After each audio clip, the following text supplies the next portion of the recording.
Recent mass shootings have once again put guns at the center of national debate, and President Biden announced new executive orders on gun control. At the center of the discussion is a question: do gun control measures prevent crime, or do they actually do the opposite?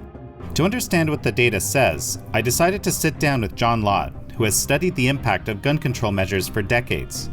He's the founder of the Crime Prevention Research Center and author of a number of books on guns and gun control, including most recently, Gun Control Myths. 94% of the successful mass public shootings take place in areas where guns are banned. In this episode, Lott breaks down the biggest misconceptions he sees around gun control, how media coverage skews people's perceptions, and why he believes gun control measures will actually harm minorities and the most vulnerable. The people who benefit the most from guns are the people who are most likely victims of violent crime. That overwhelmingly tends to be poor blacks who live in high-crime urban areas.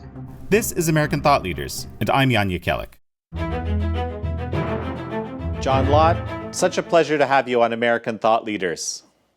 Well, thanks very much for having me on. I appreciate it. Well, John, we're going to talk today about President Biden's press conference on gun control and related executive orders and so forth. But before we do that, you're sometimes described, for example, in Wikipedia and so forth, as a gun rights advocate, but that's not how you see yourself, or not how you came to explore this whole issue, is it? No, I'm not a Second Amendment advocate. If people read my research, I never talk about the Second Amendment. What got me interested in this was simply what types of rules make people safer or not. My own views have changed a lot over the last 20, 25 years. If people had told me I would be making the types of arguments with regard to gun-free zones or other things 25 years ago, I wouldn't have believed it, and I don't think the people who knew me would have believed it. I kind of got into this whole thing by accident. I had done a lot of research on crime. I'd been chief economist at the United States Sentencing Commission. And then back in '93, I was teaching a class at the Wharton Business School on crime, mainly white-collar and corporate crime type issues. And I made the mistake in the class of mentioning that we were ahead in the syllabus. And I had a couple students come up to me after class and say, well, we know this isn't exactly on point, though it deals with crime generally. Would you be able, if we are ahead, and we do have some extra time, to go and talk a little bit about gun control? And I said, well, I can think about it. I'd read a number of academic papers at the time, and I thought they were pretty poorly done. I decided to go, and if I was going to lecture, it kind of forced me to read through more of the research. And I was pretty shocked by how poorly done all the research was there. And so I decided to start working in the area. Anyway, I ended up writing a paper. And then in August of '96, I got a call from a reporter at USA Today named Dennis Kuchan, who I had gotten to know when I was chief economist at the Sentencing Commission. And Dennis would call me up like every 6 months or 9 months or whatever with some question he'd have. So he'd call me up and he asked me his questions. And then at the end of the discussion, he said, oh, by the way, what are you working on? And I told him about the new research I'd done on guns and crime. He said, oh, that sounds interesting. And he asked me to send him a copy, and I did. And a week later, the paper was discussed on the front page of USA Today. I guess I was kind of caught up in everything there, a lot of attacks, so I responded to those. But then also I just kind of began to learn how much false information there was out there about the issue. And I kind of convinced myself if I didn't go and kind of fight the battle on that misinformation, nobody would do it. Oh, fascinating. Well, so before we actually jump into looking at the Biden administration's plans for gun control and so forth, there's also been, in the light of this recent police shooting that basically is all over everywhere right now, there have been calls once again to defund the police. I think Congresswoman Rashida Tlaib has said, no more policing, incarceration, and militarization. It can't be reformed. What are your thoughts? It's just bizarre. and this also ties in with Biden's presentation last Thursday, because one of the claims that he made there was that the reason why we had this historic spike in homicides last year, he claimed, was because of a lack of gun control. I'd like to know what gun control rules changed last year that caused the spike across all these urban areas across the country. There's nothing that I know of that changed in the direction that he was talking about that would explain it. And I think there's a pretty simple explanation for why homicide rates went up. You had jails and prisons across the country, many of them even releasing more than half or more of the inmates that they had. You had police being ordered to stand down and not doing their jobs. You had funding cut for police. You had prosecutors in major urban areas refusing to prosecute criminals. And it's not rocket science. If you make it less risky for criminals to go and commit crime, guess what? You're going to have a lot more crime than you would have had otherwise. And that applies to the Congresswoman's comments, too. Both Biden and her claim that they care about minorities, that they care about blacks and Hispanics who live in these urban areas. Well, that's fine, but the types of proposals that Biden wants to have is actually going to make it worse for those minorities, and we can talk about why that's the case. But if he really wants to go and help them, having more police there, having prosecutors that actually prosecute violent criminals. I mean, who do you think are the victims of these violent crimes? They're overwhelmingly minorities.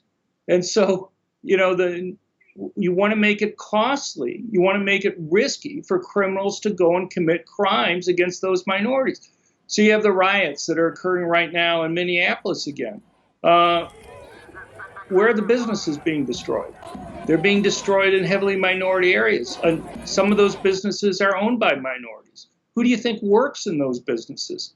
Overwhelmingly minorities. Who shops in those businesses? Primarily minorities. They're going to have to go farther now to go and get their jobs. They're going to have to go to other places in order to go and shop. The value of their property in those areas is going to go down. If they owned a home, the value of their asset has fallen as a result of the lost jobs and the damage and other things that are going on there. Their insurance premiums are going to be going up. And so the notion that no more police, as the Congresswoman said, or Biden blaming this on gun control, not having enough gun control last year or having it changed somehow, is, it's sad. But you can listen again to Biden's presentation or Harris's presentation last Thursday, and not one mention, even briefly, even indirectly, that having police there, having them not be able to do their job, could be responsible for the big increase that we saw in homicides in urban areas. That's fascinating. And also, every poll that I've seen from these communities indicates that they're very interested in having more policing, not less policing. Yeah, no, that's right. But I mean, let's take Biden's proposals that he wants to go and have. My concern is that it's going to raise the cost of people being able to go and have guns for self-defense. We're in a weird world right now where we have politicians trying to get rid of police or not have law enforcement do its job with prosecutors. And at the same time, they want to make it so that private individuals aren't going to be able to defend themselves either. So you won't allow the government to protect them, and you won't allow individuals to go and protect themselves. So take something like these background checks on the private transfers of guns, these so-called universal background checks, which is one of the things that he wants to have. In Washington, D.C., where they're voting on this, it costs $125 to privately transfer a gun. Just give you an idea of how wacky these are, and this applies in a number of places that have these rules. Let's say you and I lived in Washington, D.C., and I was going to give you 4 guns. Jan, it's just you and me trading the guns. You would think it's just since they're 2 people and you're getting all 4 of the guns, there'd just be one background check. But no, they have a separate background check on each gun. For me to give you the guns would cost $500 just in terms of the cost of the background check. Whether it's $125, whatever, That may not stop you or I from being able to go and obtain a gun. But if my research convinces me of anything, the people who benefit the most from guns are the people who are most likely victims of violent crime. That overwhelmingly tends to be poor blacks who live in high crime urban areas. $125, even if it doesn't make a difference for you or I being able to do it, it may make a difference between whether a poor black is able to legally obtain a gun to protect themselves and their families. If you really believe that these background checks reduce crime, and I am very skeptical, I don't, but if you do believe it, there are a couple things to point out. One is, if you believe it reduces crime, you believe it reduces crime for everybody, not just the individual who's going and buying the gun. So why should they have to pay the full freight of the cost of doing the background check? As an economist, I would say if everybody benefits, everybody should pay. The second point to do is, if you really believe these background checks are beneficial, you want to encourage people to go out of their way to do the background check on a private transfer of a gun. But making them have to pay $125 fee, essentially a tax on that, how does that encourage them to do that? Do you tax things that you want to encourage people to go and do? No. So for both of those reasons, both because of who benefits, if everybody benefits, as well as encouraging them, you should pay for this out of general revenue. I've been making this point for 20 years to gun control advocates, saying that if they made a couple what I regard as extremely reasonable changes in these background checks that they're proposing, they could get them passed. But they will fight you tooth and nail against making any of these changes. And I come to believe that they really don't care about these background checks in terms of reducing crime. The reason why they push these background checks is simply to make it costly for people to be able to go and own guns. And it's a pattern that you see nationally with regard to Democrats. I'll give you an example. Compare Illinois and Indiana, two states that are right next to each other. In Indiana, over 20% of the adult population has a concealed handgun permit. In Illinois, it's 3%. Why the difference? Well, it's very simple reason why there's a difference, and that is in Illinois, the cost of going through the permitting process, we're not talking about the price of the gun or anything, but the cost of the permitting process is about $450. And you have to pay, again, when you have to pay big fees when you renew it. In Indiana, the total cost of getting a 5-year permit is $12.95. So guess what? You make it a lot more costly. You have a lot fewer people who are going to go and get permits. But it's more than that. The type of people who go and get concealed handgun permits in Illinois are basically wealthy whites who live in the suburbs. Well, that's fine. I'm glad that they're able to go and protect themselves. But they're not the ones who are most likely victims of violent crime. How many poor blacks who live in Chicago are able to pay $450 just to get through the permitting process that's there? And the problem that you create is that the people who need the guns the most don't get it. And in Indiana, you see a much higher rate of concealed handgun permits being issued in those zip codes, which are heavily black in urban areas there, because they're the ones who benefit the most. And that's not the only thing that the Democrats. So the big difference is Illinois is a heavily democratically controlled state, and Indiana is a heavily Republican state. So the irony is that the Democrats claim that they care about minorities, but they've set up a system where it's basically only wealthy whites who go and get concealed handgun permits. And that's not the only thing that they do in a place like Illinois. In Chicago, there's no training facilities within the city. You have to get 16 hours of training, and they don't allow you to take even a permit concealed handgun on public transportation. So if you're a poor person who lives in Chicago, you have to go and essentially, if you don't have a car yourself, go and borrow somebody else's car for either 2 days, because it's 16 hours, 2 days or 3 days or 4 days worth of training to travel well outside the city in order to get it. It's kind of like they went through, the cost, the difficulty of getting training, the logistics of going and getting training. It's kind of like they checked off all the things they could think of to make it very difficult for poor minorities to be able to go and get a concealed handgun permit. And I'll just make one other example of this. There are 7 states which are so-called may issue states, where you have to go for a concealed handgun permit, where you have to go to some public official and demonstrate some need, that you have a good reason for why they should grant you a permit. There are 43 states which are either so-called right to carry or constitutional carry, where you have objective rules. You know, you pay your fee, you undergo the background check, you get your training. But once you met those rules, they give it to you. You know, they don't ask you why you want it or say this is a good reason or not. Well, a few years ago, I was able to get the names of all the concealed carry permit holders in Los Angeles County. It's like 216 permit holders in a population of 8.5 million adults.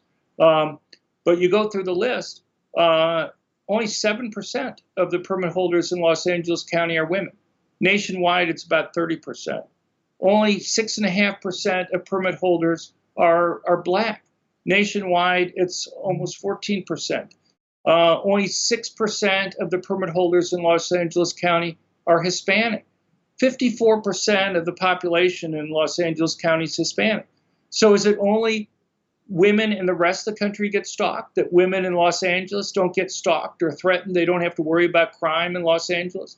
Is it only in the rest of the country that blacks, poor blacks, have crimes being committed against them? They just are safe in Los Angeles County?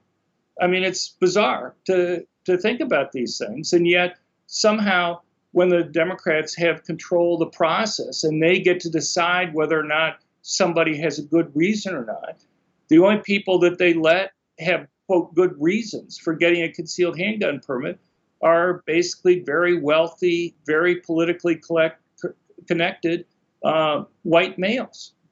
And maybe only white males have a danger in Los Angeles County, that nobody else is really in danger. But I really think that's very unlikely in that situation.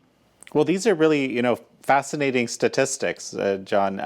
And it's kind of incredible to think that there's only 200 concealed carry permits in the entire whole area of LA, over 8 million people, right? There's presumably a lot more guns in the area. Oh, yeah, sure. No, I mean, you look nationwide, we have over 20 million concealed carry permit holders. If you look outside of California, New York, and New Jersey, over 9.5% of adults in all the rest of the country have a concealed handgun permit. And now we have 20 constitutional carry states. So you don't even need to have a permit in those other states. So the actual rate that people could legally carry is much higher than that 9.5%, and presumably do carry.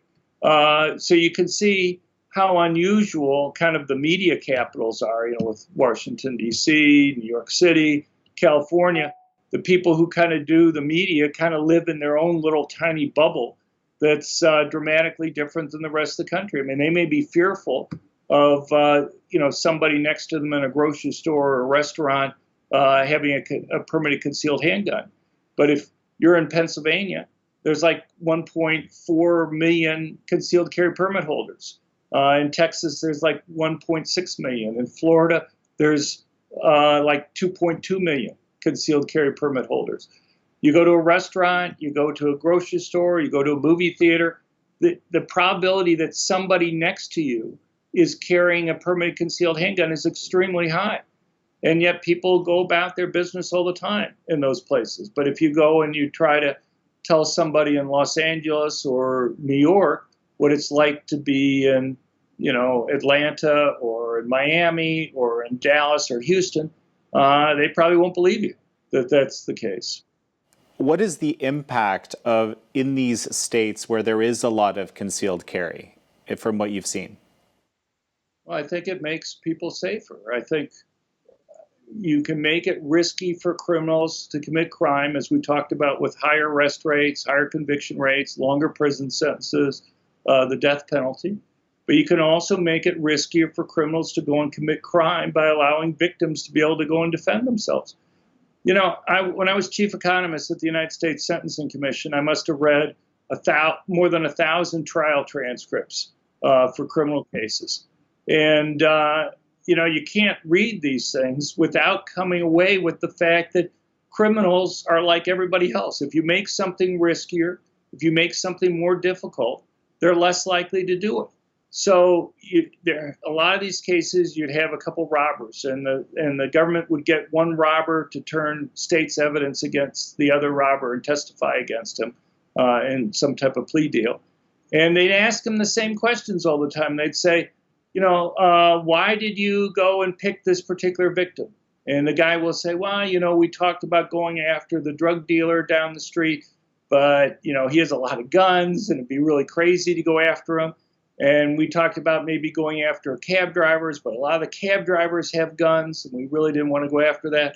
And then they'll say, but we saw this small woman going across this parking lot late at night by herself, and she looked like a really easy target.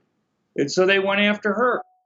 And so, you read enough of these cases, and you just see time after time that these guys may not be the nicest people you want to be with or anything else, but just like anybody else, if you make something riskier, you make something more difficult, they're less likely to do it. It's basically what economics is about, which I'm an economist. If you make something more costly, if you raise the price of apples, people buy fewer apples. If you make it riskier for criminals to commit crime, they commit fewer crimes. Well, and presumably the idea, at least this is what seems to be coming out in everything you've told, presumably the idea with these high costs for background checks and so forth is to just reduce the incidence of it altogether. Well, I think the aim is to reduce the number of people who legally own guns. I think that's one of the aims that they have. And it's not just the costs. The background check system's a mess. One of the claims that Kamala Harris made last Thursday is that there's 3 million dangerous people that have been stopped from buying guns because of background checks. That's simply false. What she should say is that there have been 3.5 million initial denials, and that virtually all of those are mistakes. Take something like a recent year that we have the data. There's like 112,000 initial denials, and they had 12 prosecutions. Well, why did they have 12 prosecutions? It's because they weren't real cases. It's one thing to go and stop a felon from buying a gun. It's another thing to stop somebody simply because they have a name similar to a felon from buying a gun. When you go and fill out the 4473 form, which you fill out when you buy a gun, you put down your name, your social security number, your address, your birthday, your race, your eye color, and you think they're using all that information. In the vast majority of the cases, they're using roughly phonetically similar names and similar birthdays. And the problem is that those mistakes overwhelmingly harm minorities. People tend to have names similar to others in their racial groups. Hispanics have names similar to other Hispanics. Blacks tend to have names similar to other blacks. 33% of black males are legally prohibited from owning guns because of felony records. Whose names are their names most likely to be confused with? Other law-abiding black males who want to have a gun to protect themselves and their families. And through no fault of their own, because of the way the background check system's set up, they're stopped. And there's no reason for this. There's no reason at all. If private companies had an error rate when they do background checks on employees that was 100th the error rate that the federal government has, they'd be sued out of existence. All you have to do is require that the federal government has to do background checks in the same way that the federal government mandates that private companies have to do. When the government makes a mistake, they don't tell you. You basically have to go and hire a lawyer. The thing is, in theory, it's possible for somebody to go and handle the paperwork and everything themselves. But for most people, it's going to be much too complicated to do that. And you're talking about legal fees that start around $3,000. So, again, what you have is that poor and middle income blacks and Hispanics are being stopped from being able to go and buy guns. Even a wealthier person may want to have a gun, but do they really want to spend $3,000 to go through the process to do it? Is it really worth that much to them to go and fix a mistake that's not from anything they did. It's just because of the incompetence that the government has. And when I was just in the Department of Justice working there, and I saw some data that indicates that the error rate for black males is more than 3 times their share of the population. And for Hispanics, it's not quite as high, but it's pretty high too. And why? There's like no reason, but they set up. And again, that's another thing I brought up to gun control advocates for 20 years. I said, if you fix the costs and you make it so that they're not making these mistakes, you will eliminate much of the opposition to these background checks. But they refuse. They will fight you against fixing something like this. I can't even think of a good logical reason. There are 2 other things that would be easy to fix also. One has to do with the fact that, in large rural parts of the country, there's no licensed dealers nearby. So if you require that you have to go to a licensed dealer in order to buy a gun or transfer a gun to somebody else, you may have to drive 100 miles or so. Well, there are ways that you can try to get around that. You could have apps on phones or other things that would allow them to do these types of things. Maybe you'd have to have a notary Republican, but there's a lot more notaries around than you're going to have, licensed dealers. And the other thing basically is the concern that they could go and create a national registry program out of these universal background checks. So right now, the federal government is banned from keeping the records more than 24 hours once a background check is completed. But licensed dealers have to keep it forever, basically. And so if you had universal background checks where all new sales of guns, as well as all transfers of guns, they'd keep the paperwork, even though right now the bills may say they can't create a national registry out of it. 5 years from now, you could have a different Congress and a president who wants to make that change and just say, look, all those records that you've been keeping and you probably already have digitized, we want you just to send those to the federal government. You got an instant national registration list on all people who legally obtained a gun over the previous 5 years. And, then you have issues of what can happen with registry. But again, that's an easy thing to fix. All you have to do is have a limit on how long the licensed dealers have to keep that information. It may not have to be the 24 hours that the federal government's had. Maybe it's a month or 6 months or whatever. But as long as you have a limit on it, then you won't. You can take care of that problem. And if the goal is to have the background checks, as opposed to the goal being trying to create some type of national registry, then just like fixing the costs. I mean, why should you care if you really believe, if you're one of these people who really believe that background checks are important for solving crime, and they're not, I don't believe, but if you believe that, then the federal government should be willing to pay for it, right? Because it produces this big benefit. So I think we have a pretty good picture of the background check situation right now. Can you give me a rundown of the other essentially elements of the Biden administration's approach to gun control? Before we get into that, I just have to say, I was just shocked by how many lies Biden and Kamala Harris said just a short period of time. We talked about some of the facts with regard to the background check, but it was much broader than that. I counted at least 24 within like the 10 minutes or so that they were able to do. I've written a couple pieces that deal with about 12 of them, but I'd have to write a couple more pieces to go and deal with other ones that they have. And, so Biden's number one proposal is to deal with lawsuits against gun makers and gun sellers. He was claiming multiple times during his presentation that gun makers and gun sellers are just exempt, supposedly completely exempt from lawsuits. And that's simply false. If you make a defective gun and somebody gets harmed, you can get sued. If you sell a gun illegally, like let's say don't do a background check, and there's harm that results from that, you can get sued, okay? Those are civil suits that you can have.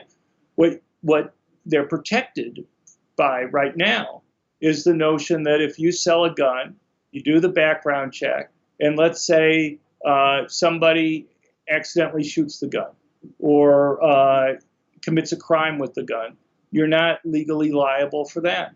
Could you imagine if we applied the types of rules that Biden wants to have to, let's say, car makers? There's 4.5 million people injured each year in car accidents that require medical care. Could you imagine all those people suing for pain and suffering, for lost wages, for medical costs that are there? So I have somebody who's not paying attention while they're driving. Maybe they're talking to somebody, maybe they're fiddling with the radio, maybe they're texting, and they get into an accident and people get killed or seriously wounded or injured. Why should Ford Motor have to pick up all the damages for this person not paying attention? But that's, I mean, what do we think would happen to the automobile industry if they had to have 4.5 million lawsuits there? Presumably, it could even put most of the car industry out of business. And I think, just as we talked about before, the goal with the background checks, which is to make it costly for law-abiding people to be able to go and get guns, I think that's the ultimate goal for what Biden kept on saying was his number one proposal, the number one piece of legislation that he'd like to have. But, you know, again, he lied with regard to what he claimed the current rules were. You know, and just as an aside, with all these types of false claims, it makes you think that they really don't have confidence in their arguments if they have to go and make these false statements all the time. You know, another thing that's related to background checks, which he wants to change, is what they call the Charleston loophole. And they link it to Dylan Roof's shooting in 2015 of the black church in which 9 people were shot to death in Charleston, South Carolina. He claimed that if they had longer than 3 days to check his criminal background, they would have found that he was a prohibited person and prevented from being able to go and buy a gun. But that's simply false. You're banned from having a gun, buying a gun, if you are a convicted felon, or if you have been convicted of certain misdemeanors, or if you've been arrested but not yet convicted of a crime that, at least a state crime, that would result in maybe 2 years or more in prison. Roof had one arrest. It was for a misdemeanor drug offense. And the longest prison term he could have faced by being convicted was 6 months. So he wasn't prohibited. They could have checked for 30 years and they wouldn't have found it. Now, if they want to have a law that would say if you're arrested for misdemeanors but not convicted, then you're banned from having guns, fine. Let's have a debate on that. Or if they want to go and say, because they want to have a 30-day wait that the government can wait before they allow you to buy a gun, fine. Go and say you want to have 30-day waiting periods, and we can go and debate whether or not there should be 30-day waiting periods or not. But to go and hide this long waiting period that they're trying to put in there and claim that it would have stopped this mass public shooting where it wouldn't have had anything to do with it just isn't honest. If you want the long waiting periods, fine, make the case for it. And, there are other things that he's going to be doing. He wants to ban the importation of guns. And that's also going to have a big increase in the cost of guns. We've seen a huge increase in sales over the last year, mainly because, and I know he wants to blame this on guns, but the reason why we had the huge increase in guns was because the crime rate was increasing, because people were seeing that the police weren't able to do their job. The prosecutors weren't prosecuting, that inmates were being released. People loved the police, but they saw that the police couldn't do their job, so they realized that they were ultimately responsible for going and protecting themselves and their families. That was the reason for increase. But anybody who's tried to buy a gun or ammunition recently knows how difficult it is to obtain a gun, the short supplies that are there. You may have 20% of guns being imported, but you cut off that 20%. What do you think is going to happen to the price of guns? It's going to shoot up even more. It's going to be even much more difficult to be able to go in and have people obtain guns. So again, I think all these things have one common factor, and that is just trying to make it costly for people to be able to go and obtain guns. So there's a number of other kind of key elements of the discussion last Thursday. One of them had to do with these braces. Can you kind of elaborate on that for me? Right. There's something called stabilizing braces. So often with the gun control movement, you have something that happens with a particular item, and they immediately try to go and ban it. And what happened was in the Boulder, Colorado shooting, the killer there had what's called a stabilizing brace on his handgun, which is really just a strap that attaches to the gun and wraps around your arm. Biden didn't mention this, but the reason why stabilizing braces got developed to begin with was for disabled veterans. You may have had a veteran who might have had half of his hand blown off, or might have his arm crippled. And so having a strap that allowed him to hold that gun with what's left of his hand or with his damaged arm there made it possible for those individuals to be able to go and target shoot. It also made it possible for those individuals to be able to go and use a gun to defend themselves. Disabled people are often attractive targets for criminals. And so allowing a disabled person to be able to go and use a gun seems like a benefit you may want to try to keep in mind. Unfortunately, as with all the discussions that Biden had, he never mentioned any of the trade-offs that existed there. To him, we had this one guy use it. As far as I know, it's the only mass public shooting that's used one of these braces, and it's not really obvious to me how it helped him in any way. We're talking about somebody firing a gun at short range. There's nothing that I know with regard to this murderer that he had a disability, that his arm was weak, or anything else that was there. It's not really obvious to me, and as far as I know, I haven't really seen any evidence that this strap that he had attached to the gun made any difference in his ability to go and shoot individuals in that relatively enclosed space in the grocery store there. So that would be the type of way you would normally talk about the trade-offs there, but it's not something that seems to have ever even briefly crossed Biden or Harris's minds on the issue. You had other things.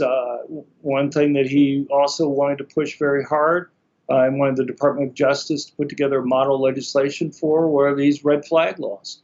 So you have somebody who's a danger to themselves or others. Red flag laws, what they do is they allow a judge who sees a complaint, there's no hearing or anything initially, to look at a piece of paper with the complaint and order that a person's guns be taken away. Maybe within a month or something, there'll be a hearing on it. The thing that most people don't realize is that we already have laws in place that deal with this, and I think laws that do a much better job on it, which is probably the reason why gun control advocates don't like them. They go by different names, but it's pretty much the same thing. Some places it's called Baker Act. In California, it's called 5150, involuntary commitment, other types of rules there. And what happens is if you think somebody's a danger to themselves or somebody else, they can be brought in for a short, could be a 24-hour or 72-hour psychiatric hold, and you'll have psychiatric experts evaluate the person. And then immediately after that, you'll have a court hearing. And if the person can't afford a lawyer will be provided for them at that point. The irony is that a lot of the Democrats who support red flag laws oppose these types of involuntary commitment rules because they say there's not enough civil rights protections. There's a lot more there. There's a hearing immediately. If you can't afford a lawyer, one's provided for you. Those aren't the things that happen with red flag laws. You talk to lawyers, the cost of a lawyer for a hearing for a red flag case is like $10,000 on up. And so most people say, look, I'm not going to hire a lawyer because it's not worth that much to me. If I lose my guns. And so the vast majority of people who go through these red flag law cases don't have lawyers representing them. One thing that I don't think's appreciated is how these laws can actually accomplish the opposite of what you want to have. The vast majority of people who these red flag laws affect are people that you're concerned about suicide with.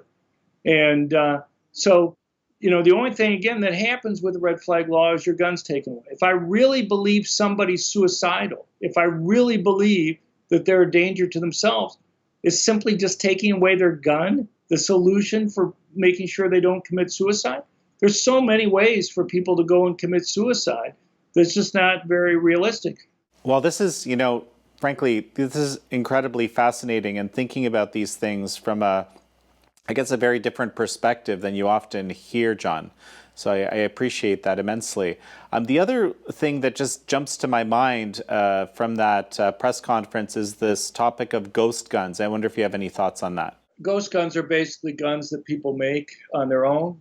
It's been a felony already if you make a gun on your own and you sell it to somebody else. I have no evidence that this has been a significant problem at all. But you have hobbyists and others who like to make their own guns. And I think they just want to prevent people from being able to go and make their own guns that are there. I know they go and talk about the lack of serial numbers and what have you, but if they can, there's like no evidence that there's a significant number of crimes that are being committed with these. And you can go and look at a country like our neighbor Mexico. There's only literally a couple tenths of 1% of the Mexican population that legally owns a gun. Since 1973, you've had only one gun store in the country. It's run by the military. Guns are very expensive. You have to pay like a $2,400 fee even to apply for a license for a gun in Mexico. It's illegal for a person to sell a gun to another person. If you're going to sell your guns, you have to sell it back to the government, and then the government will make the sale to somebody else if they want to do that. And yet, despite all those restrictions, Mexico has a murder rate that's about 6 times higher than the murder rate that we have here in the United States. But the thing is, the criminals aren't using ghost guns down there. They're bringing in the guns that they have from around the rest of the world. And despite what claims you hear, these guns are not coming from the United States. Over a recent 5-year period, the Mexican government had confiscated something like 13,000 hand grenades from drug gangs. I don't know about what gun control activists think, but I'm pretty sure you can't go and just walk into a gun store and buy a live hand grenade. And so they're not getting those from the United States, and they're not getting machine guns from the United States. You don't go into gun stores and just buy machine guns. They're bringing them in from South America. They're bringing them in from militaries around the world. They're stealing them from the Mexican military, but they're not getting them from the United States. It's the murder rate by firearms that's 6 times greater? The total murder rate's 6 times higher. The vast majority of them, I'm sure, are by guns. I mean, it's incredible to hear these statistics. So I want to jump to something else. When we spoke offline, I thought it was incredibly interesting. You mentioned that there's actually, there's 2 things in your mind that if could be changed, this whole discussion about guns in America would change. And I'm wondering if you could elucidate that a little bit for me. I thought it was really interesting. Sure. Well, I think, actually, I'd say maybe 3 things, but they're pretty simple. One is, really all just deal with news coverage, which creates an impression in people's minds about the costs and benefits of guns. One is where we have these mass public shootings. I just wish once in a while the media would mention that we've had yet another mass public shooting in a gun-free zone where civilians were banned from having guns. These attackers may be crazy in some sense, but they're not stupid. Their goal, and they plan these 6 months or 2 years or more in advance, is to try to kill as many people as possible. You have people overwhelmingly who want to commit suicide. but they want to commit suicide in a way that's going to get them media attention. And they know the more people they kill, the more media attention that they're going to get. So, of course, they go to a place where victims aren't able to go and defend themselves. And, there's a whole list of cases we could talk about where it's explicitly, they chose these places. But, I think if even once in a while the media would say, we've had yet another mass public shooting in a place where guns were banned, it would register on people. Instead, the things that the media often goes through is how they think the person got the gun or what types of guns were used, often things that they get wrong initially. But the simplest thing often to check is whether guns were banned in that facility or that place where the attack occurred. But yet you will search in vain to see media coverage that will mention that. The second thing is, so the successful attacks, about 94% of the successful mass public shootings take place in areas where guns are banned.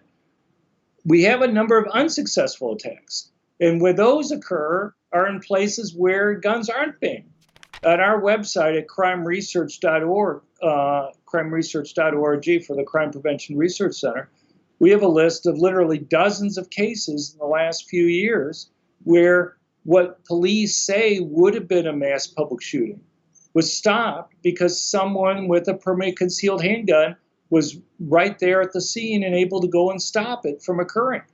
My guess is if even some of those cases got national media attention, it would also have an impact on the debate. You have something like the Pulse nightclub shooting in Orlando, where at the time was the most number of people killed in a mass public shooting, 49.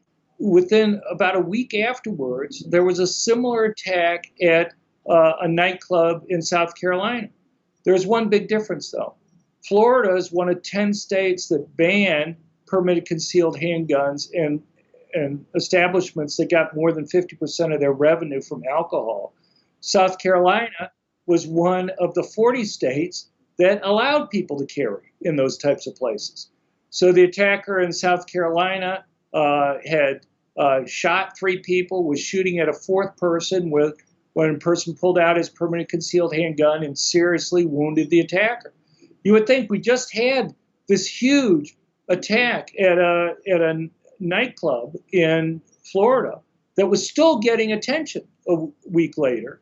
You would think that the fact that you had another attempted attack, when the guy was shot, he still had something like well over 100 rounds of bullets on him. So who knows how many people he could have harmed with that much ammunition. You would think that would be national news too. People would be sensitive to attacks that tried to occur at nightclubs. But you will search in vain for any type of national news coverage on it.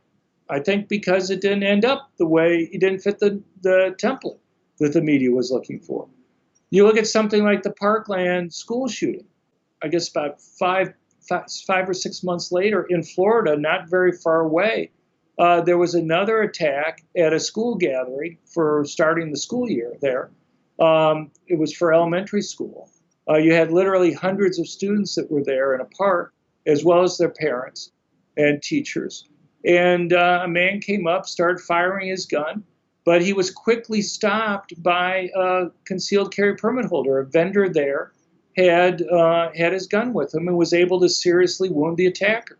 So we were still having discussions about Parkland, yet another school in Florida, which the attack was stopped. You will not find any news coverage, national news coverage on it. There's some local news coverage, again, where the attack was stopped. But you can go through our list and you'll find case after case, and people won't have heard of these cases. There's only a few of these mass public shootings which have been stopped by permit holders that have gotten national news coverage. And usually the national media completely mucks up the story. I'll give you one example of the 3 that have gotten coverage. You remember the synagogue shooting in Pittsburgh. Well, just a few days different than that, there was an attack at a Kroger grocery store in Louisville, Kentucky. The murderer had gone into the grocery store, started shooting blacks. And what got the national news attention on something like Meet the Press or other places was the statement from the murderer to a customer there saying, "Whites don't shoot whites." It was a white customer. And the way the national media played it was that this white murderer was assuring this white customer that the white customer had nothing to worry about because they were both whites. Um, well, they bungled it because that wasn't the full quote. The full quote from the murderer was, "Please don't shoot me. Whites don't shoot whites." That white customer there at the store had a permanent concealed handgun and was pointing it at the murderer. And rather than the murderer assuring the customer that the customer had nothing to worry about, he was pleading with the customer not to shoot the murderer. The customer did shoot the murderer, did seriously wound him. The murderer got into his car, drove away, passed out, and the police later arrested him. But, it completely goes against the racist narrative that they have. Here you have a white who's come to the aid of blacks. He could have just stayed away and not done anything if he believed that since he was white, he had nothing to worry about. It made the story much more complicated, I guess, from the national news perspective that just wanted to emphasize the racist angle. But also they would have to acknowledge then the concealed handgun permit stopped the attack that saved other black lives that were there. No, it's fascinating. So your contention basically is that it's really the media that is fueling a lot of the, I guess, gun control debate even. Right. Well, and then there's a third point to raise, and that is the perception that the United States is somehow unique in terms of mass public shootings. The thing is, the attacks in the United States, everybody knows about them. They get massive news coverage. The same thing isn't true for attacks in other countries. So if you were to compare the United States, let's say, to Western Europe over the last 10 years, where were the two most deadly mass public shootings? Were they in the United States? No. The two deadliest ones were in Europe.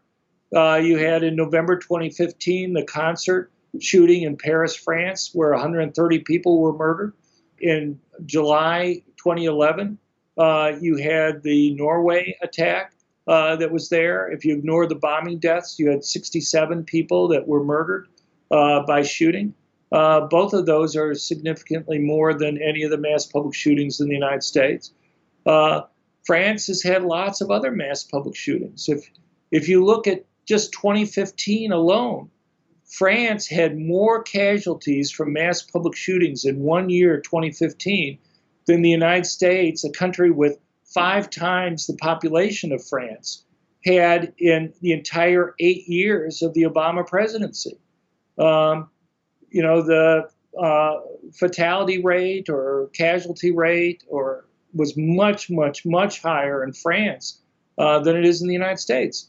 If you adjust for population, which you have to do, you have countries like Finland, which may be like 4 or 5 million people, Norway, 4 million people, Finland, Norway, Switzerland, many Eastern European countries, Russia, have much higher fatality rates from mass public shootings than the United States has.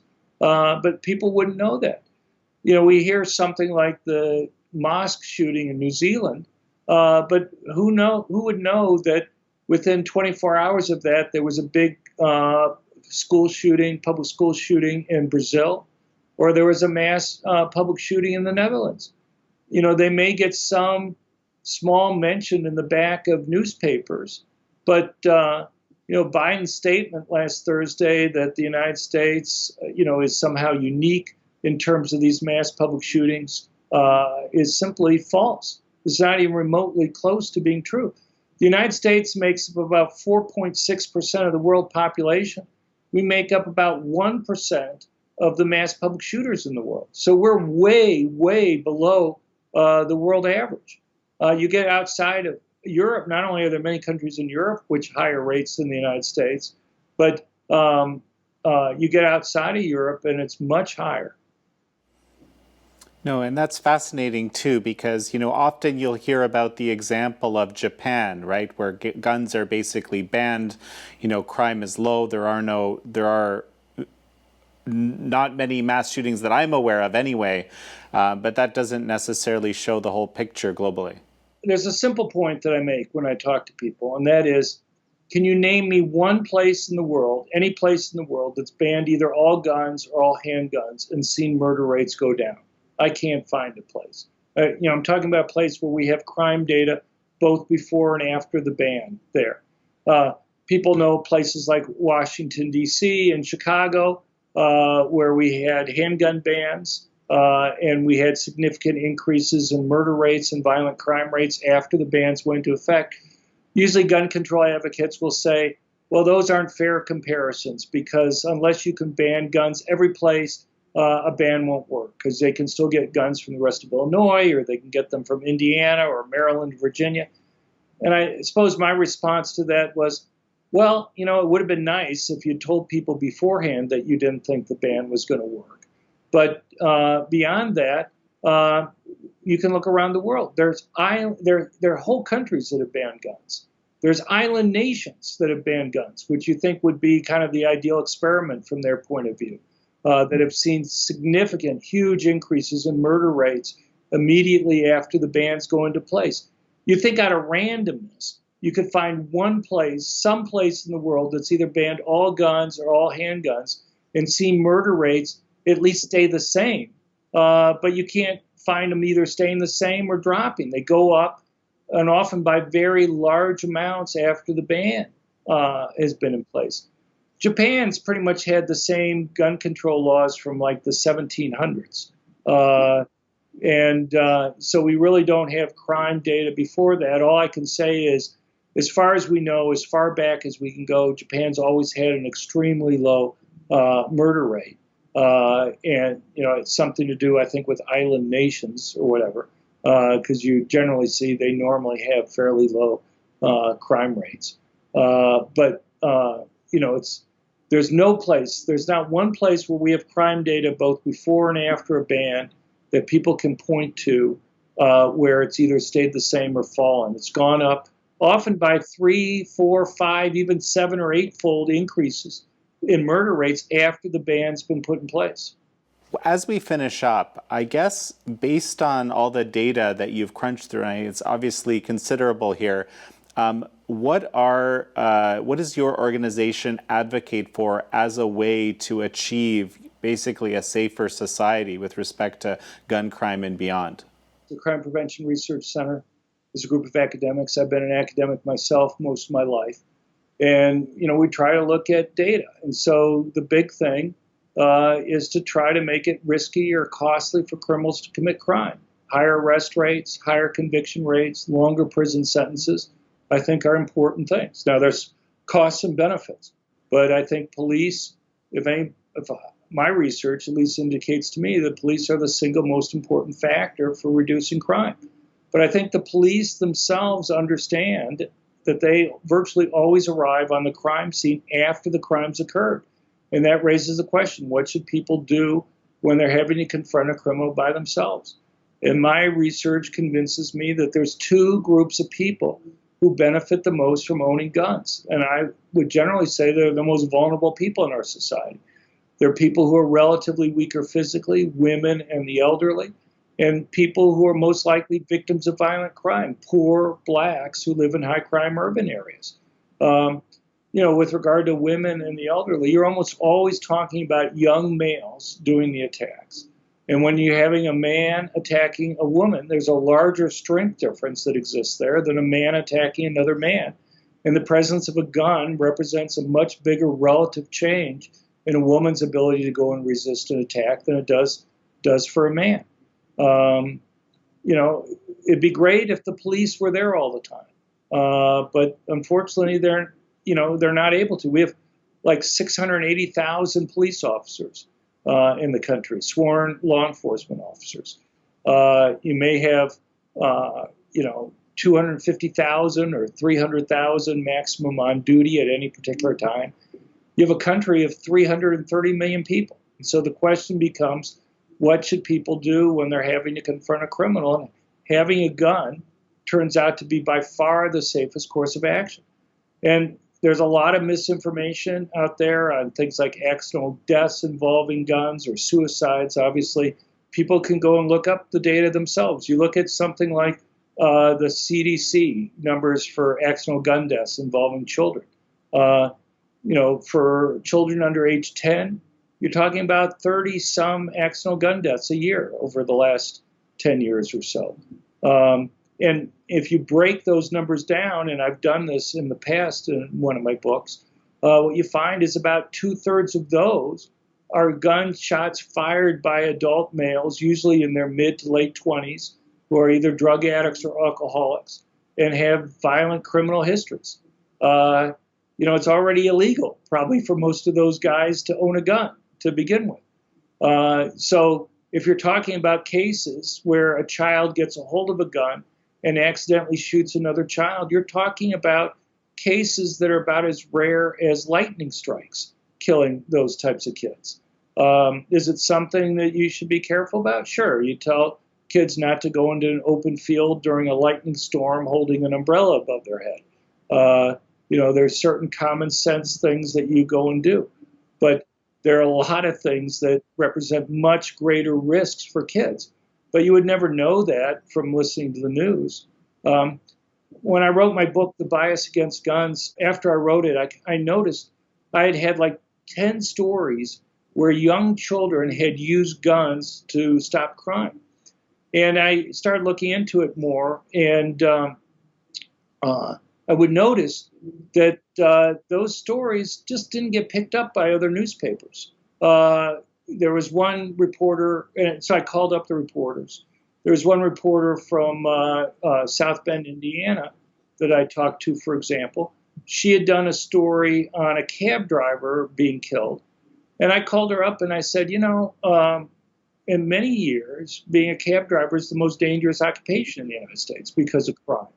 The old adage in the news is dog bites man isn't a news story, but man bites dog is. So you would think if you had two stories, one, a cab driver being shot to death, or two, a 10-year-old boy saving his grandmother from a gang leader who had a knife to her throat, you would think the second story would be more unusual and would get the coverage and would get picked up by other newspapers. Instead, in your own paper, the cab driver getting shot was the front page story. The young boy saving his grandmother's life was buried at the back of your paper and was only like 280 words long. And so, why the disparity there? And her response to me was pretty much the response I got from other reporters, and that is they were concerned about painting guns in a positive light because they were worried that if they did that, that might encourage other families to let their children get access to guns. And then they would be responsible in some sense for any accidental gun deaths that might arise. John Lott, such a pleasure to have you on. Thank you very much. I appreciate it.